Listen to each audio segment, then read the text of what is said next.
Buenas tardes, alumnos. Soy la profesora González Elizabeth. Conmigo van a cursar la materia de Teoría y Gestión de las Organizaciones. En la clase de hoy vamos a hablar sobre los orígenes de la teoría de la burocracia, los tipos de sociedad y tipos de autoridad. Para comenzar, la teoría de la burocracia fue desarrollada por el sociólogo Max Weber en la década de 1940, en función a los siguientes aspectos: la necesidad y fragilidad de la teoría clásica y de la teoría de las relaciones humanas. Ambas son oponentes y contradictorias, pero sin la necesidad de un enfoque global e integrado de los problemas organizacionales, generando la necesidad de un enfoque más amplio y completo.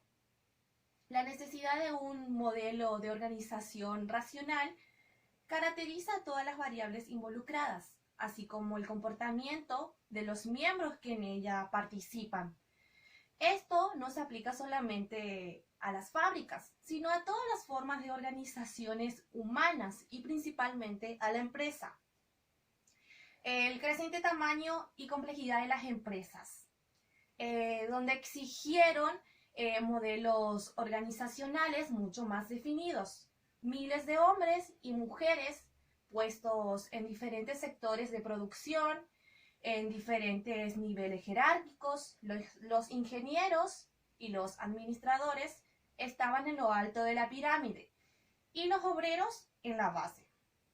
Deben ejecutar tareas específicas, deben ser dirigidos y controlados.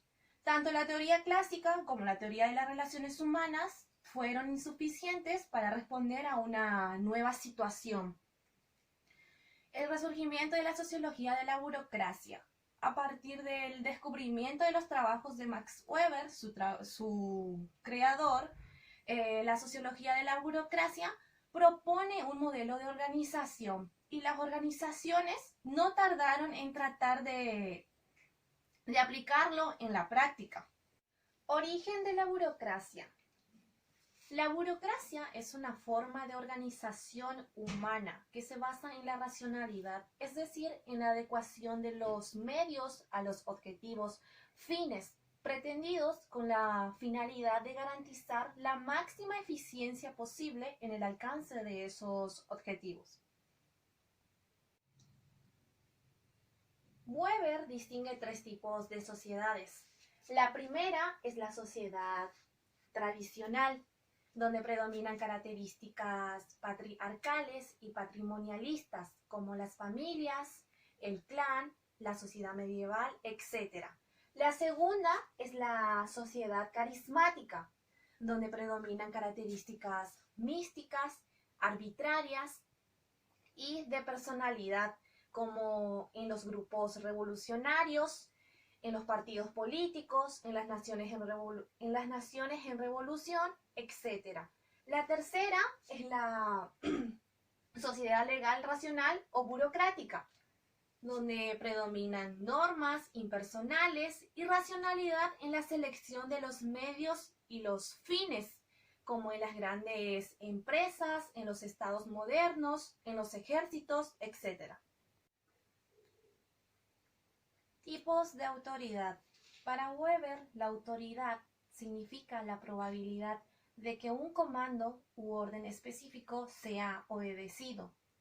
El poder es la probabilidad de imponer la propia voluntad dentro de una relación social, incluso contra cualquier forma de resistencia y cualquiera que sea el fundamento de esa probabilidad.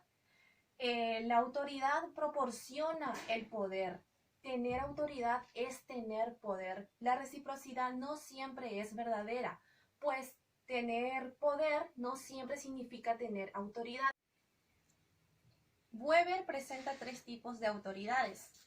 La primera es la autoridad tradicional, donde los subordinados aceptan las órdenes del superior como justificadas porque esa siempre fue la forma en que se hicieron las cosas. El dominio patriarcal del padre de familia, del jefe del clan y del despotismo real representan únicamente un tipo más puro de autoridad tradicional. El poder tradicional no es racional, puede transmitirse por herencia y es extremadamente conservador. Ocurre en ciertos tipos de empresas familiares más cerradas. La legitimación del poder en el dominio tradicional proviene de la creencia en el pasado eterno, en la justicia y en la forma tradicional de actuar. El líder tradicional es el señor que comanda en virtud de su estatus de heredero o sucesor. Sus órdenes son personales y arbitrarias. Autoridad carismática. Los subordinados aceptan las órdenes del superior como justificadas por causa de la influencia de la personalidad de liderazgo del superior con las cuales se identifican. Carisma es un término utilizado anteriormente con sentido religioso y significa el don gratuito de Dios. Weber y otros usaron el término en sentido de calidad extraordinaria e identificable de una persona. La legitimación de la autoridad carismática proviene de las características personales del líder. Autoridad legal, racional o burocrática. Los subordinados aceptan las órdenes del superior como justificadas porque están de acuerdo con dichos preceptos o normas que consideran legítimos y de los cuales se deriva el comando. Ese es un tipo de autoridad técnica, meritocrática y administradora. Se basa en la promulgación. Las leyes pueden promulgarse y reglamentarse a través de procedimientos formales y legales. El conjunto gobernante es electo siguiendo ciertas normas y leyes. La obediencia no se debe a alguna persona, sino a un conjunto de reglas y reglamentos legales previamente establecidos. La legitimidad del poder racional y legal se basa en normas legales definidas racionalmente. El apartado administrativo en la dominación legal es la burocracia. Tiene fundamentos en las leyes y en el orden legal. Muy bien, chicos, dadas estas explicaciones, damos por finalizada la clase de hoy.